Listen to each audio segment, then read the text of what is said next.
Olá, seja bem-vindo a mais um Mata-Mata da Levante, comigo, Flávio Conde. Hoje é dia 19 de maio de 2024 e é um mata-mata muito esperado por vocês, que são 3 geradoras de energia. Vocês sabem que a maior geradora que tem no Brasil é a Eletrobras. Eu já fiz recentemente um mata-mata. Depois tem a CEMIG e a Copel, mas elas são 2 empresas integradas, ou seja, tem também transmissão e distribuição.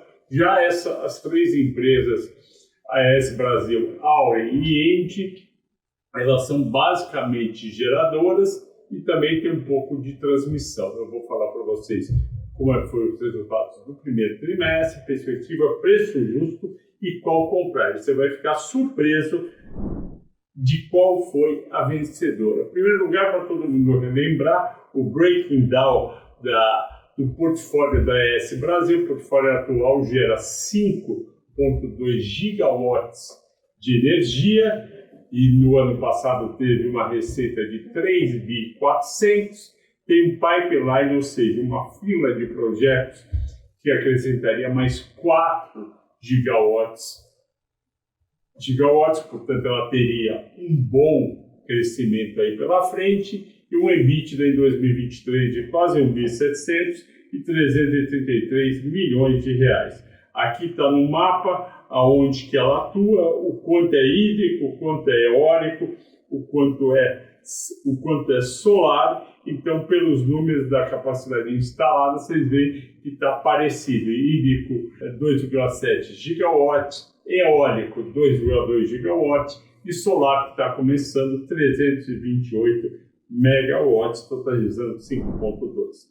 Aqui alguns exemplos com fotos da usina hidrelétrica de Água Vermelha em São Paulo, Complexo Solar Ouro-Oeste, também em São Paulo, Parque Eólico Ventos de Araripe, no Piauí. Aliás, o Piauí é um estado que venta muito e tem muito projeto de geração de energia eólica. Agora, a Auren, ela tem uma capacidade instalada de 3,1 gigawatts, elas têm ativos hidrelétricos 2,1, eólicos, são 32 parques eólicos, 1 gigawatt, tem solar também, 548 megawatts.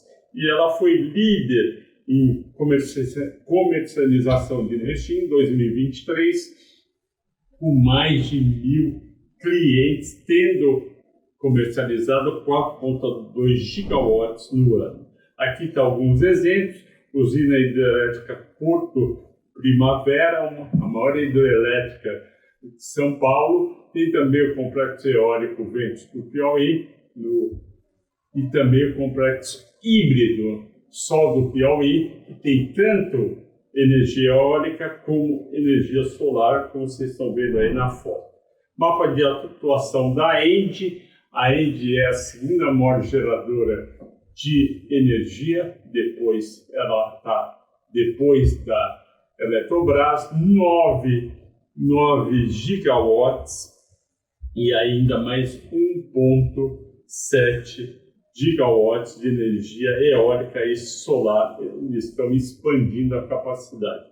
2,7 mil quilômetros de linha de transmissão em operação e participação de 17,5% na TAG, que é uma empresa de transporte de gás natural por meio de gasodutos. E aí vocês têm no mapa, aqui do meu lado esquerdo, vocês veem no mapa aonde ela atua e ela está em boa parte do Brasil. Ela tem tanto geração hídrica, transmissão e gás.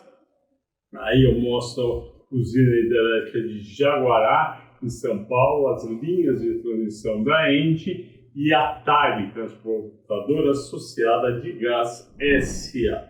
Governança corporativa, uma coisa fundamental para a gente entender, principalmente depois dos eventos tanto das lojas americanas como na Vale e também na Petrobras. A AES Brasil, quem controla é a AES Corporation. O BNDES tem uma participação boa, quase 7%, e o Barsi 5% e pouquinho.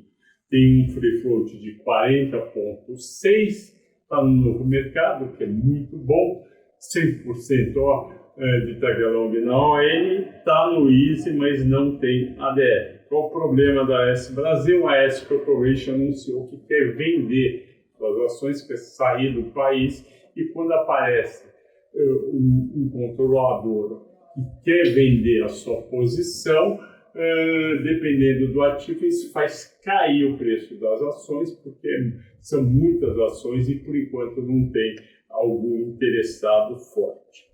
Auren, que é uma junção de Votorantim e CPP Investimentos, que é um fundo de pensão do Canadá. Ela é nova, tem 2 anos, free float baixo, 29%, novo mercado, 100% de tag along. A Engie, 25 anos de Brasil, ela é muito controlada pela Engie do exterior, que é antiga Tractebel. Ela tem 68,7%. O Jacob Dalla, dono do Banco Clássico, tem 9,8%. Pouca gente conhece o Jacob Dalla, enquanto o Luiz Barsi tem aí total de ações em torno de 3 bilhões, que é muito. O Banco Clássico, que é o Jacob Dalla, tem cerca de 20 bilhões de reais em ações. Engie, Petrobras, Vale, Eletrobras, free float pequeno da Engie 21,4%. Está no novo mercado, 100% de tag along, é uma baita empresa. Agora a parte operacional, para a gente ter uma visão do todo, uma do lado da outra. Então a gente vê a diferença de tamanho, a AS Brasil 5,2 gigawatts, a Auren 3,5, a Engie 9 gigawatts, só que a Auren também tem receita com comercialização. Aí a divisão hídrica, eólica e solar, a gente vê que é mais ou menos parecido entre elas, mas a gente vê uma coisa muito importante que o estrangeiro gosta, o ESP também, que é tudo energia renovável e não poluidora. A Índia ainda tem 2,700 mil quilômetros de linha de transição e um gasoduto de 4.500 quilômetros. Receita no ano passado, para vocês entenderem a diferença de tamanho, AS Brasil 3,4 bi, Auren o dobro, 6,2, pouco menos que o dobro, e Engie 10,8. Aqui os resultados do primeiro trimestre de 24 contra 25, é muito importante a gente ver o último resultado, porque o último resultado mostra exatamente qual que é a situação de momento da empresa, se a gente deve se animar, se preocupar ou ficar com um certo otimismo ou um certo pessimismo. A AS Brasil conseguiu aumentar a receita em 5%, a Auren caiu 1%, a Engie caiu 10%, porque entrou menos receita da TAG também. Lucro bruto, todas tiveram queda de margem, caiu a AES de 71 para 64, a Auren de 23 para 21 e a Engie conseguiu manter e tem uma margem alta, tal qual a AES Brasil. Já a Auren ainda tem uma margem baixa. Margem EBITDA caiu na AES Brasil de 52 para 44, caiu na Auren de 28 para 26, caiu na Engie de 71 para 69. A margem EBITDA da Engie é muito alta e muito atrativa. Depois, bem longe, vem a AES Brasil e mais longe ainda vem a Auren.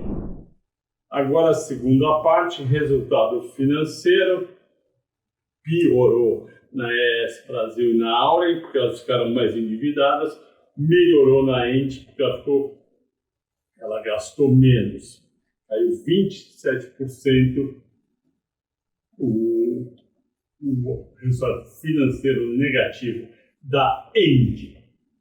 Resultado antes do pagar imposto de renda e contribuição social, a AES teve um prejuízo, a Auren subiu 31% e a Engie subiu subiu tanto considerando a venda de parte da TAG, como não considerando a venda de parte da TAG.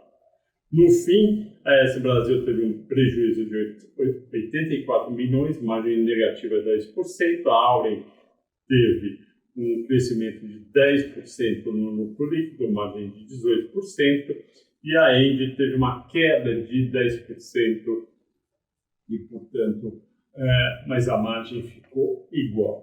Se a gente olhar toda a parte do resultado financeiro, os números foram fracos e desanimadores da AES Brasil e foram em linha dentro do esperado na Auren e na Engie. Liquidez e endividamento é uma coisa fundamental para o preço das ações, porque quanto mais aumenta o endividamento da companhia, mais diminui o valor de mercado e, portanto, o preço da ação.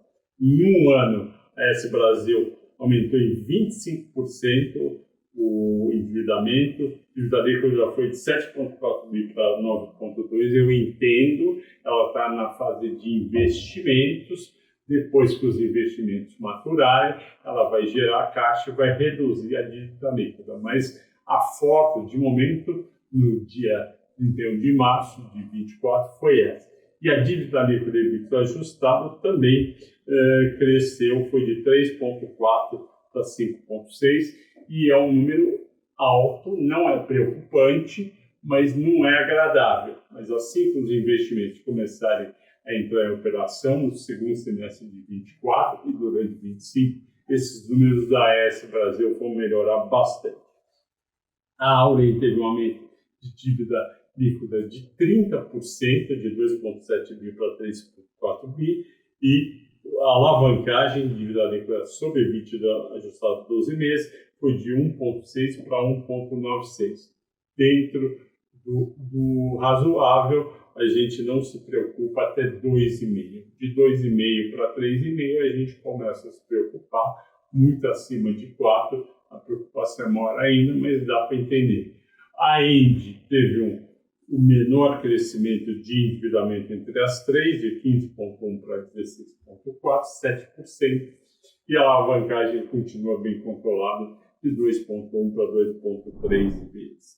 Aqui as explicações para o aumento do endividamento, e aqui basicamente a AES Brasil foi o desembolso integral no Banco do Nordeste do Brasil, no complexo eólico Tucano 2, no montante de 333 milhões, captação de debêntures de Cajuína AB1, 950 milhões, e também 200 milhões e 571 milhões de captação via instrumento 4131. Tudo isso é feito para investimento, não é para gasto. Então, como eu disse, assim que a AES Brasil começar a funcionar esses investimentos em geração, a partir do segundo semestre de 2024 e principalmente 2025, eles vão pagar esses empréstimos, vão ter menos juros. Também teve 700 milhões de captação de Potengui e assunção de dívida de 1,2 bi, quando eles compraram os ativos eólicos Ventos do Araripe e Caetés. E, por último, a captação da primeira debênture da Joint Venture de Cajuína. Por que eu uso também o quarto trimestre de 2022? Para entender por que a dívida foi crescendo ao longo do tempo. Na Auren, por que aumentou o endividamento de 700 milhões? Basicamente pela combinação de captações para financiar os complexos eólicos Ventos do Piauí 2 e 3 e projetos fotovoltaicos de Sol de Jaibá e Sol do Piauí, totalizando quase 188 milhões. Tudo investimento. A Engie aumentou em 20% a dívida dela, e a variação foi basicamente por ter entrado 1,2 de subsidiária adquirida, mais 254 milhões de destaque do BNDES e BASA, mais a amortização de 996 milhões. Continuando, fundamental agora a rentabilidade no primeiro trimestre de 24, olhando os últimos meses, calculado pelo site statusinvest.com.br.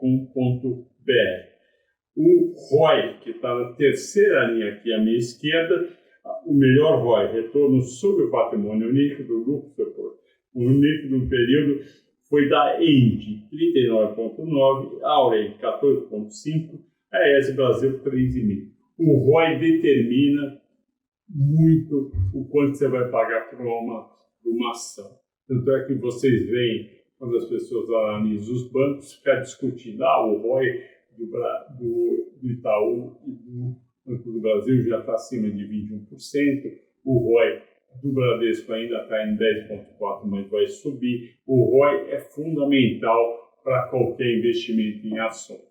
E aí você vê que o PL da Engie é 10,5%, porque o ROI dela é maior do que da Auren, que é 14,5%. Aí a Auren tem o PL menor. E no caso da ES Brasil, não é justo olhar o PL, porque ela não está dando praticamente lucro em função dos investimentos. Mas vai dar um bom lucro, como eu falei, a partir do segundo semestre de 24. Quando você quer olhar o EV/EBITDA, você vai olhar o ROI, que é o retorno do capital investido. E aí, de novo, a Engie ganha 19,5%, contra 0,6% da Auren e 5% da AES. Só que a Engie tem pegando esses 12 meses, um EV/EBITDA de 7, que podia ser mais alto devido ao ROIC dele. E a Auren 6,4%, a AES Brasil 7,1%. Agora, a projeção de resultados para 2024, 2025 e 2026. A projeção de resultados é fundamental quando você vai decidir que ação vai comprar. Por quê? Porque você compra não só os resultados que já ocorreram na empresa, mas você compra principalmente os resultados futuros. Eu sei que não é fácil projetar resultados futuros. Eu vou lá no site Refinitiv e vejo o que os analistas estão projetando. Aqui, 2023 é o que ocorreu, 2024 é a projeção do Arlindo, nosso analista de energia elétrica, 2025 e 2026 é projeção minha. Vocês veem aí no caso da ES Brasil, que ela tem um bom crescimento, ela sai de um lucro líquido ajustado de 300 milhões para 800 milhões em 3 anos, ela sai do EBITDA ajustado de 1,7 bi para 2,6 bi. Portanto, ela tem um crescimento interessante. No caso da Auren, ela tem o prejuízo de 2023 vira um lucro em 2024, sai de 300 milhões para 700 milhões e depois chega em 1 bi 300 em 2026. É uma projeção muito animadora. Mesma coisa, EBITDA ajustado sai de 1,8 bi para 2,8 bi. Isso está em função do crescimento da receita de 6,2 bi para 7,8 e de um crescimento gradual na margem bruta e na margem líquida. A Engie tem uma projeção, é a melhor projeção das três. O lucro líquido ajustado vai de 3.400 em 2023 para 6.400, quase dobra. A margem líquida vai de 31% para 51%. O EBITDA ajustado vai de 7,3 bi para 10,6 bi, é o maior EBITDA, e a margem vai de 67% para 84%. Tudo isso fruto do crescimento da receita de 10,7 bi para 12 bi e meio e principalmente um ganho na margem bruta nos resultados que vai de 54% para 71%. Bom, agora uma parte muito importante, depois que a gente viu as projeções de resultados, a gente vai mostrar para você as projeções de dividendos, que é tão importante para o investidor, principalmente pessoa física.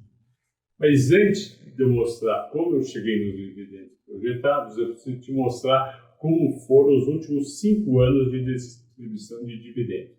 A ES não distribuiu nada o ano passado e ela distribuiu 39%, é isso? 35% em 2022, distribuiu 26% em 2021. Por que a ES Brasil ainda não é uma grande pagadora de dividendos? Porque ela está numa fase de investimentos muito grandes. Esses investimentos grandes vão gerar grandes dividendos apenas em 2025. Já na Auren, ela distribui bastante. A média dos últimos 5 anos, segundo o site Status Invest, é 113% de payout, e ela pagou R$3 de dividendos no ano passado e rendeu 25% de yield. Esse dividendo não deve ser tão alto nos próximos anos, porque ela aproveitou a indenização que ela recebeu do governo federal por conta da CESP, que vendeu para ela a usina hidrelétrica de Três Irmãos, e essa usina hidrelétrica tinha um processo na Justiça, na Enel, pedindo para ser ressarcida pelaquela MP 576 da Dilma de 2012-13. Histórico de 5 anos da Engie, um histórico animador, 79% de payout, ela pagou R$2,90 de dividendos em 2023, 6,6 de yield, um yield de regular para bom, e a explicação é que a companhia tem alta geração de caixa e lucro líquido bom, porque o endividamento não é forte. Aqui as projeções de dividendos. Primeiro eu mostro os dividendos de 23, depois 24, 25, 26, e vocês veem aqui a ES Brasil só dá uma melhoradinha em 25, 42 centavos, 4,3% de yield. Em compensação, a Auren sai de um yield projetado em 2024 de 6,7 para 11,9. Lembrando que os 25% foi por conta da indenização. E a Engie sai de 6,6 em 2023 para 14,1 de yield em 2025, um yield bem animador. Agora o valuation por EV/EBITDA, como eu sempre faço, valor de mercado mais dívida líquida, dá o valor total da empresa, pego o EBITDA projetado para 2024 e divido esse valor de mercado mais dívida e dá o EV/EBITDA 2024. 7,1 para a ES, 6,8 para a Auren, 6,1 para a Engie. A Engie tem o múltiplo mais atraente. Aí eu calculo o EV/EBITDA justo para 2024 e eu chego em R$10 para a ES Brasil, que dá um upside só de 3%, para a Auren R$13, upside de 8%, e para a Engie R$50, upside de 13%, foi o maior da amostra. Agora eu comparo o preço justo que eu calculei com o preço justo médio dos analistas, que eu peguei dia 14/5/24 no Refinitiv, e olha só, os analistas têm a ES Brasil 11,5 de preço-alvo, a gente tem 10, a Auren, os analistas têm 16,30, a gente tem 13, na Engie, os analistas têm 45 média, eu tenho 50. E agora as recomendações dos analistas. Pela recomendação dos 12 analistas, na ES só tem um que diz que é para comprar, 4 para neutro, 7 para venda. Foi o pior dos 3. Na Auren, melhor, 4 para compra, 7 para neutro, 1 para venda, foi o vencedor desse quesito. Na Engie, nenhum compra, 9 neutro e 3 venda.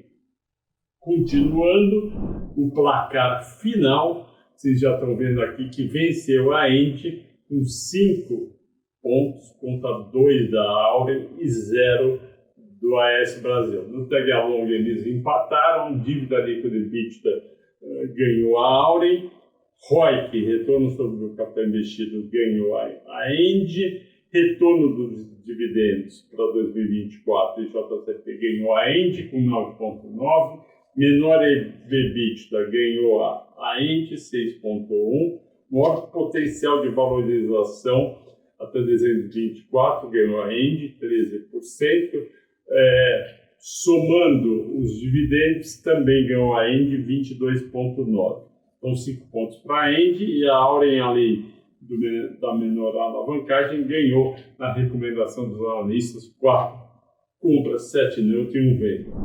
Chegamos ao fim de mais um mata-mata. Esse foi a AES Brasil, Auren e ENGIE. Obrigado por assistir e até o próximo.